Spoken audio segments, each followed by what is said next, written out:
Welcome to Hub and Spoke, the podcast for busy marketers looking to get more leads and sales. Discover the latest from the world of content marketing and social media.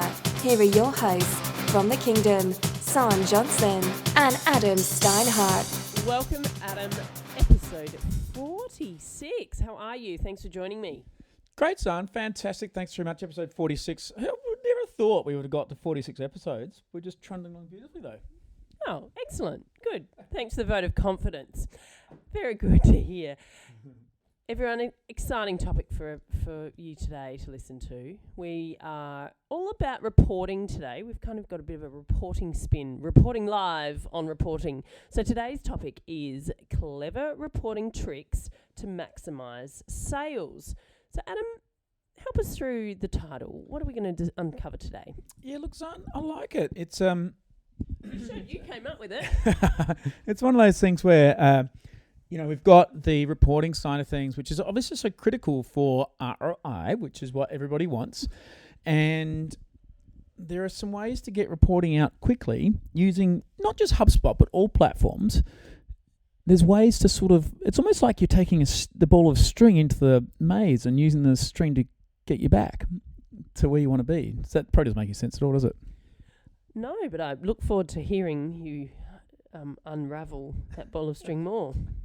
So let's get started. First of all, what are we looking for? Well, we're looking for data that can actually give you clues as to what's actually going on. So a good example, Zan, is if you spend a lot of money on Facebook advertising, which everybody should be doing right now, and then suddenly you get, say, 150 clicks back to your website, but you only get one sale. That's reporting data that you can see out of the Facebook program. How would you use that to sleuth your way through, and what sort of things would you discover from that? Well, when you say one sale, you mean one click. Right. Yep. So you've had 100 and repeat the... So you got 150 click-throughs from your ad on Facebook. Yeah. But you've only got one conversion. Right. Okay. So what's your thoughts on that one? What do we sort of get from that? Well, the first thing is that something about your ad was working. Correct. Positive. Correct. Yep. Negative, the offer at the other end of the ad, the click-through, wasn't working. Wasn't converting. That's right. And so this is a good example of how you can get this information and pinpoint where the problem is. The other way to manage that process is to run two ads and run two different conversion points, to run an A/B test, and potentially three ads to find the best format that's going to get and resonate most with those punters. I'm just going to challenge you on that one. Go ahead. I disagree. Okay, that's good. Conflict. When doing A/B testing for Facebook ads, it's usually best to do just a slight change. So you have one ad that might have a green banner, and you have one ad that might have a blue banner, but the end result is still the same. So you're only trying to work out, because you're not actually, if you have two end results that are different, you're not actually testing same and same. Good point. What about the in this case, the A/B testing occurs on the landing page, though.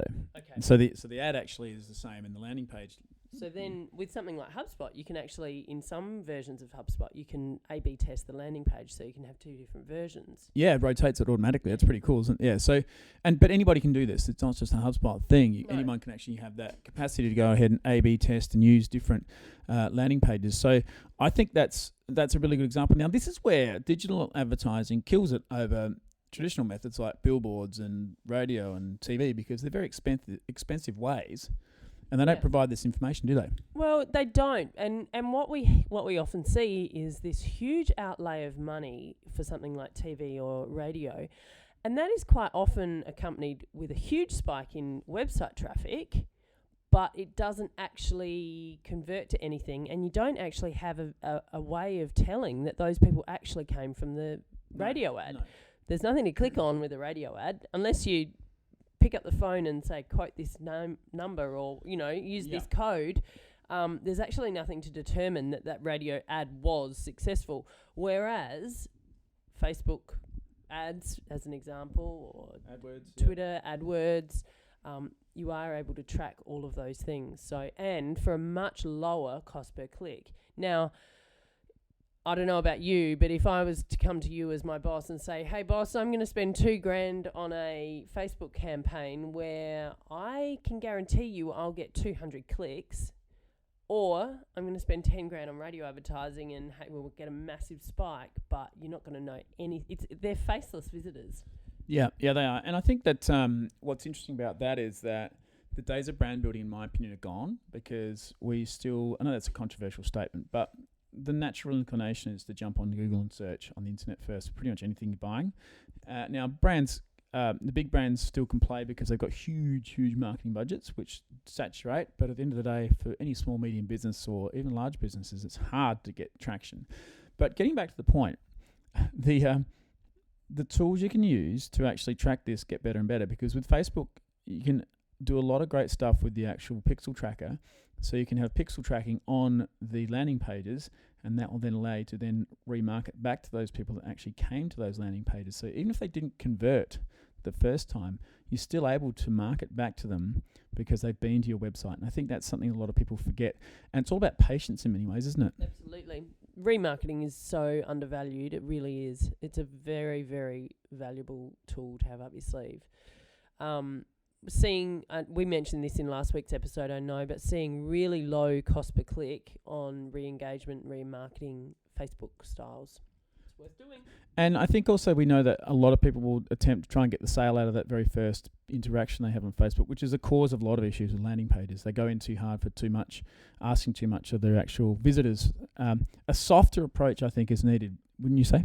Yeah, definitely. And remember last year we did the Facebook Live sessions on all the stages, stages. Hugely popular. And, this is the section that we were talking about right now, which is attraction, bring new people to your website. So the landing page you mentioned that just now, and that's a really important stage in this, is that don't try and go for the jugular straight up. It's okay that it takes you 4 weeks to convert a sale. Contact us is probably one of the most damaging things you can have on your website if it's your only call to action, because the customers these days want to find out a lot more about you before they rush out and contact. In fact, we've had experience of dealing with a customer selling something over $100,000 per unit, and all they've got is contact us on their website because they just want that phone call, but it's just not happening. Well, we talk all the time about offering value, answering people's questions, and being, I guess, the Wikipedia, if you like, of your industry. So think about some of the things that you could be putting out there. And an ebook is a fantastic first offer, or, a checklist or something that's reasonably top of funnel, not controversial. You don't feel like you're going to be bombarded with the salesperson calling you in the next 24 hours, that sort of thing. And I think that's a really important point, Zan, especially if you're using that Facebook example, right? So work with me for a second here. So if you get the Facebook example and you've got a very soft beginning conversion point on the landing page, then that builds an email list. And the next thing you can do is then send a more specific offer to the email list, which we love doing.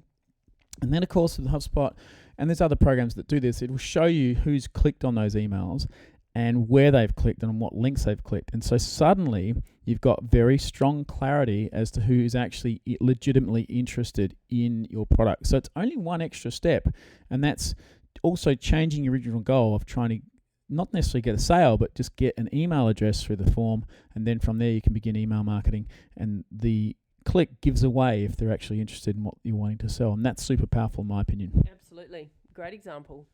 We should be doing more of that. We always teach ourselves stuff in this podcast. Yeah, good one.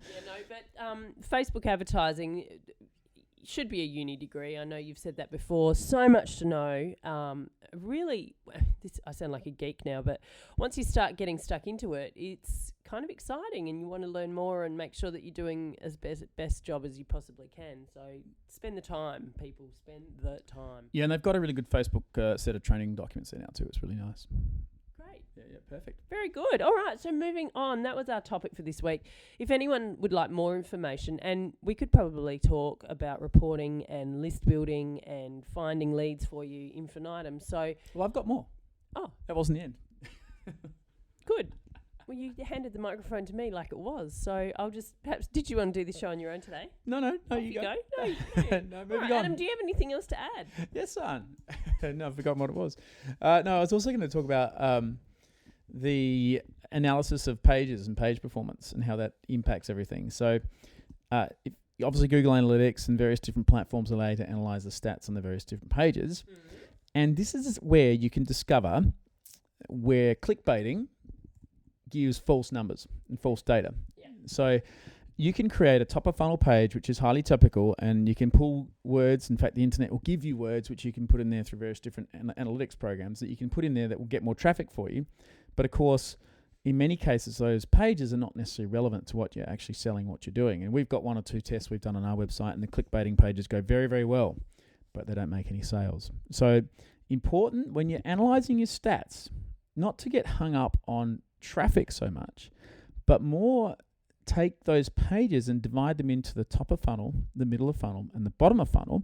And from there, you can assess the traffic that's going to the various different pages and see how effective your funnel is at bringing the customer down the funnel. So ideally, you should see a funnel-shaped visit count based on the top of the funnel stuff, then trickling down to bottom of funnel. Now, if your top of the funnel page is so extreme in terms of the numbers of page hits, which indicates clickbaiting, then you'll see it being too wide, and you'll see weakness occurring with your middle of funnel and bottom of funnel pages. So we see it all the time. People think website hits are a good thing. We argue that website hits can be a very damaging thing, chasing them, because we know we can influence that number of clicks we get from topics and headlines and pictures of famous people that clickbait. So interesting. What are your thoughts on that, Zam? Yeah, I think this is a point that I often come up against when I'm dealing with clients where they ask me for reports, and it's like, well, I can give you reports infinitum, out the wazoo. What do you actually want to know? Like, why do you need to know that? Because I think you're far better off actually knowing how many clicks came from social media posts versus organic traffic rather than your overall website hits, for example. What do you do with those website? And what about if you have a campaign? We've had a customer do this where they got 15,000 clicks and no one bought because the campaign was just stupid. Versus a campaign where you had 3,000 clicks and had a high conversion. Or 50 and got 20. Yeah, exactly. So I think if you're sitting in a position where you need to report numbers up the chain, whether it's to your board or your management level, really think about why you're telling them what you're telling them and what are they doing with that information. Is it numbers for the numbers' sake, or is it actually trying to refine your funnel and refine the process and fix what's broken? Reporting for reporting's sake. Is it a good thing? Yeah, and one of the questions we have is, what does traffic mean to you? Like, put it back on the person saying we need website clicks. Okay, so what sort of website clicks do you need, in what area, and why do you need those clicks? And I mean, there's plenty of situations we've seen where we got the clicks and then the salespeople didn't convert the leads. And so that's another crime on society where we dig into a portal and then there's a whole bunch of unfollowed up leads. And so the marketing gets blamed, but the salesperson was at fault. Yeah. Absolutely. There's nothing more frustrating, is there? So definitely good points. Reporting for reporting's sake and making sure that you know where to go to find the leads. Well, that's good. Yeah, absolutely. You want to and you can work back and say, okay, how do we get our sales, and where do the sales come from? What's the measurement of the sales, and what do we have to do before that sale occurs to get more of them? So funnel analysis, very important. And this really comes down to the key of it. Now, of course, we try to keep our content on the Hub and Spoke fairly broad. It is HubSpot specific, though. So if anyone does have questions or inquiries about how to get more out of their portal and look for those leads that we're referring to, it could be that they're sitting there and you're just not sure where to find them. Drop us a line. We're always happy to help. And I think the age of people thinking more about their website is well and truly upon us. Yeah. So, we can definitely help anybody with a web audit, an inbound marketing audit, where we look at the actual website and help you understand what's your top of funnel pages, what's your bottom of funnel, what's a good call to action, where you're missing call to actions. 95 out of 100 websites we look at are poor. Would you agree? Oh, yeah, definitely. Fantastic. Moving right along, Adam, we are going to delve into our topic, our segments now. Love. What are you loving this week? Well, Zan, look, I'm really excited that you actually asked me that. Had to go and do some digging for a customer on business cards, and we've got stacks of the suckers. So came across a couple of programs, but CamCard I like a lot. CamCard's very good. It scans the business card. You don't even have to press the button on your iPhone. It scans it, and then from there, it will read all the details and build an Excel list out of that, which you can then import into HubSpot or MailChimp or any other CRM program that you are using. So liked it a lot, not overly expensive. I think it's like $10 in the App Store. But it's very clever at the business card scanning bit. So super fast. If I'm going to a conference and I've got to swag full of business cards that I've collected from various networking events, you're saying Camcard will take out the data entry point for me. I'm saying exactly that. Great. Camcard it up, baby. Fantastic. Okay. Very good. So that's mine. What about you? Well, mine's a little bit exciting. Ooh. New addition to HubSpot in the last few days. It's rolled out, I think, since June the 9th. We are now able to use emojis in social media posts. All right. Well, you couldn't do it before. Interesting. No. As well as that, you can now tag. Facebook tagging. Oh, that was a good one. That's well and truly overdue. Yeah. So that's very exciting. Being able to use emojis. We're seeing, I mean, people will think this is lunacy, but we are actually seeing complete conversations taking place in pure emoji language nowadays. It's like hieroglyphics revisited. It is. But the thing is that they definitely get better traction because they break up the full-on text insult that most people are putting us through. Yeah. Plus, they're fun. Yeah, a bit of fun. I agree. Love Awesome. It. Very good. And hashtag girlboss, what would you do if you were in charge of the world? Digital marketing styles. Yeah, there could have been a lot of things said there. Yeah. Well, interesting. Got a conference this week on disruption, which I'm chatting on, and it's going to be really hard not to disrupt the disruption conference because the act of disruption, which talks, a lot of people talk about in marketing, and everyone trots out the Ubers of the world, and someone's the next Uber and Airbnb, all this stuff. But disruption is, by definition, something that's quite disruptive. It's ruining something that's already been in the past. Oh my God, get on with it. So if you're going to disrupt and talk about it, break something. Right. Break your old habits. Go for something extreme. You can't just tweak old things and call it disruption. If you want to be involved in disruption, go destroy your model. The word disruption is so what does it really mean? Well, it's business. Yeah, exactly. Business 2017. Is everyone just saying it? Is it a buzzword? No, I think it's a bandwagon jumping word. Yeah. Is it something that we say so that people go, yeah. Yeah, well, so I think that any business actually doing it doesn't say it. I strongly agree with you. Yeah, and that's where it becomes a bit of a cynical thing, I think. Yeah. Yeah, I kind of see the word and back away. Anyway, let's not digress. So my hashtag girlboss for this week is that this is something that's being taken away from us and I would like it back. Oh, what is it? It's the API between LinkedIn and HubSpot. LinkedIn groups, yeah. So Microsoft shut that down. Yeah. I don't like it. No, it's not good, is it? Give it back. Give it back, Microsoft. Yeah. It was ours to start with. Exactly. Not yours. What is that all about? So, would really like to know a little bit more about why they've taken that away. But, I don't think we'll ever know the answer. But you know what is good is that LinkedIn's getting better all the time. They've moved it to Node.js. They're programming it better and it's looking cooler. So it's improving. They've done what they need to do. It's a heck of a lot easier to navigate as a user. It's got better. It's much, much better. Very good. One thing, though, on a positive note about LinkedIn is, and anyone out there who has a strong LinkedIn profile, so I'm talking if you've got a couple of hundred LinkedIn followers. Couple of hundred? And you're a HubSpot portal owner, customer, you should definitely have your personal account linked to your HubSpot social tools. It's like LinkedIn twice. Link the LinkedIn account. Yep. Because you can then be posting your content from your website. And if you're an owner-operator, chances are you're writing the blogs or the content. Yeah. You can then be pushing that out on your own channels. Saw a fantastic incident a couple of weeks ago. Social media incident. Where we shared a post and this person had over 3,000 contacts and got fantastic click-through. Yeah, great. Really, really worth doing. Anyway, moving on. Tool of the week. Tool of the week for me. We'll get on that reporting thing. I know we've talked about this one a lot, but it's actually really, really powerful in the reporting stage, and it's the screen capture add-on in Chrome. Now, the reason why I'm going to bring it back to life, because we have talked about it a fair bit, is because a lot of the things you see in report land are in HTML out of either your HubSpot portal or your MailChimp portal or WordPress, whatever it might be you're using, and they don't print very well. No. In fact, they print very, very badly, particularly if they're long reports. So this is where screen capture from the Chrome store becomes super powerful because it will actually capture the entire web page screen as you're seeing it. Now, HTML is not a printing language.